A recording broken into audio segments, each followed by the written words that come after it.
वक्फ state में 7 member या 11 member हो सकते हैं। जो उसमें लफ्ज था कि मुस्लिम लफ्ज, वो मुस्लिम हटा करके एनी कर दिया, यानी कि अब कोई भी उसके अंदर आ सकता है। अब ऐसे, और पहले वो इलेक्टेड प्रोसेस था, अब वो नॉमिनेटेड प्रोसेस कर दिया। आप जनता से इलेक्टेड का छीन करके नॉमिनेटेड कर रहे हो। दूसरा, जो वक्फ नेशनल काउंसिल है उसके अंदर 20 मेंबर हुआ करते थे, 20 के 20 मुस्लिम थे, अब वो 20 की जगह 22 कर दिए, लेकिन 10 मुस्लिम कर दिए और 0 से 12 अदर्स कर दिए। वहां पर तादाद हमसे छीन ली। पहले तो वक्फ को कमजोर किया। अब ये सारी पावर जो वक्फ की थी, वक्फ ऑटोनोमस बॉडी है, वक्फ की जो सारी पावर थी ये उठा करके, अब जैसे डीएम है, डीएम रेवेन्यू रिकॉर्ड में चेंज कर सकता है उसका नेचर। रेवेन्यू रिकॉर्ड में वो अगर वक्फ है तो वक्फ की जगह कुछ भी वो कर सकता है। ये पावर उन्होंने डीएम को दे दी। गवर्नमेंट अगर किसी भी प्रॉपर्टी को ये कहे कि ये गवर्नमेंट की है तो वो गवर्नमेंट की हो जाएगी, ठीक है। पांचवा ये है भाई कि अगर किसी प्रॉपर्टी पे डिस्प्यूट क्रिएट हो गया, वो कोई भी कर सकता है, तो वहां अगर नमाज हो रही है तो नमाज रुक जाएगी, जनाजा है, कब्रिस्तान है तो दफीना रुक जाएगा, और कहा जाएगा कि आप डॉक्यूमेंट लेकर आओ, वो तो वक्फ बाय यूजर है। अब आप पहले दिन जब तक का फैसला नहीं आता, और उसमें डीएम फैसला करेगा। अब अगर फैसला आया बाद में, तो आपने तो उसका तो नेचर तो चेंज कर दिया, आपने उसमें दफीना रुकवा दिया।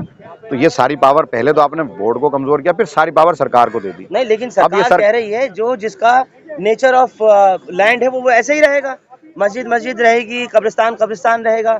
तो ये भ्रम क्यों फैलाया जा रहा है? कहाँ कह रही है वो? बिल्कुल कहा है, मीडिया के सामने आकर के वो कह रही है, मीडिया के सामने उनके प्रवक्ता। आप उनका एक्ट में तो नहीं कह रहे ना, जवाब में तो नहीं कह रहे ना। जवाब में तो हमने जो जवाब दाखिल किया है इनके एफिडेविट का, उसमें तो हमने यही कहा है कि भाई डीएम को ये सारी पावर आप क्यों दे रहे हो। सरकार अगर किसी भी कब्रिस्तान को कह दे सरकार की, तो सरकार की हो जाएगी वो। अगर डिस्प्यूट तो कोई भी क्रिएट कर सकता है। मस्जिद आज नमाज हो रही है, मस्जिद है, कोई भी कहे कि ये मस्जिद नहीं है जी, ये तो हमारी प्रॉपर्टी, तो डिस्प्यूट क्रिएट हो गया, आप नमाज रोक दोगे वहां पर, फिर फैसला आएगा जमाने बाद, लेकिन आपने तो सब रोक दिया ना। लेकिन अमानतुल्लाह, ये तो एक आगे के हाइपोथेटिकल सवाल हो गया ना कि आप रोक दोगे, रुका नहीं है रोक दोगे, हड़पा नहीं है हड़प लोगे। अरे भैया, 123 प्रॉपर्टी में क्या किया इन्होंने? 123 प्रॉपर्टी में यही तो किया इन्होंने। लाल मस्जिद है, लाल मस्जिद में क्या किया? लाल मस्जिद के पीछे की दुकान, पीछे की प्रॉपर्टी कब्जा करके बिल्डिंग बना दी ना, माता सुंदरी रोड कर दिया ना। ये तो कर रहे हैं ना, एक थोड़ी है, तो बहुत सारे कर रहे हैं। आप वहाँ महरौली के अंदर जाओ, दिल्ली तो एक मिसाल है, मैं दिल्ली की बात कर रहा हूँ, दिल्ली का मैं चेयरमैन रहा हूँ, दरगाहें ले ली इन्होंने। अब जब मैं चेयरमैन था, हम एक भी केस नहीं हारे। हमने जो केस इन्होंने ले लिए थे, नोटिफिकेशन गवर्नमेंट ऑफ इंडिया ने जारी करके, वो हमने जीत कर आए हाई कोर्ट से, हम अपने हक में लेकर आए। अब इनका अगर गवर्नमेंट के खिलाफ ही इनका चेयरमैन जाएगा, जा सकता है? जा ही नहीं सकता। अब मैं वहां से छोड़ करके आया, उसके बाद शाही ईदगाह का मसला आया। शाही ईदगाह की जो प्रॉपर्टी थी, वो रेवेन्यू हमारे जो डिविजनल कमिश्नर है और जो सीओ है और जो वक्फ बोर्ड का जो अमला है, वो ये कहकर आए कि ये हमारी है ही नहीं, जबकि वो हमारी है। एफिडेविट दिया इन्होंने। तो जो हमारी प्रॉपर्टी है, गजट नोटिफिकेशन में सब कुछ है, सारे रिकॉर्ड में, जब आज वो कह रहे हैं तो कल जब ये कानूनी लेकर आ जाएंगे तो कैसे बचेंगी? तो ये सिर्फ और सिर्फ मीडिया में बैठकर कहानी है। बाकी जो रिकॉर्ड में, जो ये एक्ट में लेकर आए हैं, जो इन्होंने जवाब दाखिल किया, उसमें हमारी तमाम प्रॉपर्टीज को हड़पने का इनका पूरा वो है, अंदेशा नहीं है। लेकिन अब जो आज हड़पेंगे, चलिए, आज जो एक हलफनामा दिया गया कोर्ट में, एफिडेविट दिया सरकार की तरफ से, भरे पड़े हैं पन्ने। उनमें सबसे मुख्यतः बात यह है कि इस कानून को मेजॉरिटी से पास कराया गया है संसद में। अरे भाई, मेजोरिटी उनकी है तो मेजोरिटी से पास होगा, जब सरकार उनकी है तो सरकार से पास होगा। आप हमारी मस्जिद को ले लोगे, अगर आप मेजोरिटी में हो तो कल तो आप कहोगे नमाज मत पढ़ो, कल मस्जिद में नमाज पढ़ना बंद कर दोगे, कब्रिस्तान में, किसी भी कब्रिस्तान में दफीना बंद कर दोगे, हमारा खाना बंद कर दोगे, हमारा सोना बंद कर दोगे। ये इख्तियार आपको किसने दे दिया? जब हमें कॉन्स्टिट्यूशन ने ये पावर दी है कि हम अपनी मर्जी से अपने मजहब पर चल सकते हैं, और अपनी जो धार्मिक चीज़ें हैं, जो हमारी मस्जिद है, मदरसा है, उसको मैनेज, हमारे कब्रिस्तान है, उसको मैनेज करने की पावर हमको दी है, और तमाम मजहब के लोगों को दी है। तो हमें क्यों अलग कर रहे हो आप? जब सारे मजहब को दी गई है तो हमें भी दी गई है, तो हमें अलग क्यों कर रहे हो आप? यानी जो हिंदू एंडोमेंट बोर्ड है या फिर सिख गुरुद्वारा प्रबंधक कमेटी है, उसमें कोई मुसलमान नहीं है। बिल्कुल, सब, कोई उसमें मुस्लिम है ही नहीं। सिख प्रबंधक कमेटी है, जो गुरुद्वारा प्रबंधक कमेटी है, उसके अंदर कहाँ कोई मुस्लिम है? जो मंदिर के जितने बोर्ड हैं उसके अंदर कहाँ कोई मुस्लिम है? जो चर्च है उसमें कहाँ कोई मुस्लिम है? और ना हम घुसना चाहते। भाई, आप हमारे यहाँ मत घुसो, हम वहाँ ही घुसना चाहते। और अगर आप इतने ही अगर मुल्क का भला चाहते हो, आपसी भाईचारे को लाना चाहते हो तो सबको एक दूसरे में लाओ, भाईचारे से रहो। आप नफरत क्यों फैला रहे हो? नफरत की राजनीति क्यों कर रहे हो? ठीक है, अमानतुल्लाह साहब एक चीज और बताइए, आज ये भी बात सामने आई कि वक्फ की जो जायदादें हैं औकाफ की वो बढ़ती जा रही हैं, अब वो 20 लाख एकड़ और इतना सब, इसकी क्या वजह है? अब देखिए, जैसे दिल्ली का मैं मिसाल देता हूँ। दिल्ली में 1977 प्रॉपर्टियां रिकॉर्ड पर हैं और जो पुराना रिकॉर्ड है उसमें 185 मस्जिद हैं। अब जब मैंने दोबारा सर्वे कराया तो 1200 मस्जिदें और उसमें ऐड की गई। जैसे अब मेरा ओखला है, ओखला में एक भी मस्जिद ऐसी नहीं जो वक्फ रिकॉर्ड में हो, लेकिन 100 से ज़्यादा मस्जिदें हैं।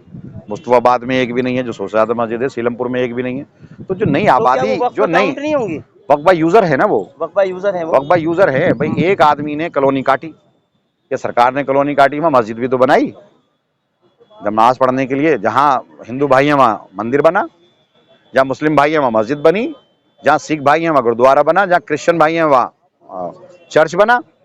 आप अगर यही कह रहे हो कि सिर्फ वक्फ की प्रॉपर्टी बढ़ी, प्रॉपर्टी मंदिरें भी तो बढ़ी, गुरुद्वारा भी बढ़ा। जब आबादी बढ़ी तो अपनी सहूलत के एतबार से इबादत गाहें भी तो बढ़ेंगी।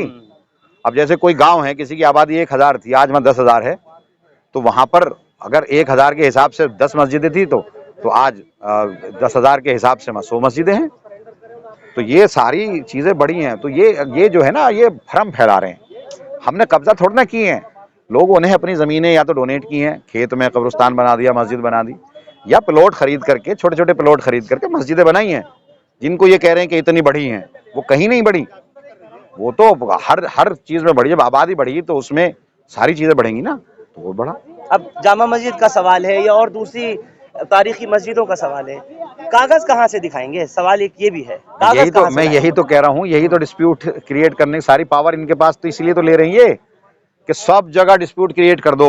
इन्हें कुछ करनी ना दो, बस अफरा तफरी नफरत की हो, वोट इनको इस नफरत पे मिल रहा है तो ये कर रहे हैं, इसी पे मिल रहा है इन्हें। सबको सोचना चाहिए। चलिए, आज रोजगार की ये बात करने को तैयार नहीं, आज ये महंगाई की बात करने को तैयार नहीं। आज लोग परेशान हैं, पढ़े लिखे लोग परेशान हैं, खुदकुशियां कर रहे हैं, उसकी ये बात नहीं करेंगे, यही करेंगे। एक आखिरी सवाल आपसे है, इन एफिडेविट के बिंदुओं में एक ये भी पॉइंट था कि वक्फ का जो मामला है वो मुस्लिम धर्म से रिलेटेड है ही नहीं, और ट्रांसपेरेंसी लाने के लिए हमने किया है 2 पॉइंट। वक्फ जो है मैनेजमेंट कमेटी है मस्जिद की। मस्जिद किसका है? मुसलमानों का इदारा। मदरसा किसका इदारा है? मुसलमानों का। कब्रिस्तान किसका इदारा है? मुसलमानों का। ईदगाह किसका इदारा है? मुसलमानों का। मदरसा किसका इदारा है? दरगाह किसका इदारा है? मुसलमानों का। तो ये जो बेकार की बात कर रहे हैं कि ये मुस्लिम का नहीं है, ठीक है, ये रेवेन्यू रिकॉर्ड के अधीन आता है, लेकिन वक्फ बोर्ड ऑटोनोमस बॉडी है और इसका सारे जिन लोगों से ये आई है वो सब मुसलमान हैं और जो उसको इस्तेमाल करते हैं वो सब मुसलमान हैं। आगे क्या नजर आ रहा है आपको? अब जस्टिस BR गवई यहाँ पे अब जितनी सारी चीजें मैंने बताई हैं, अगर आप इन्हीं को सोचें तो उम्मीद है पूरी 100% हमें इंशाल्लाह इसमें इंसाफ मिलेगा। चलिए, बहुत बहुत शुक्रिया।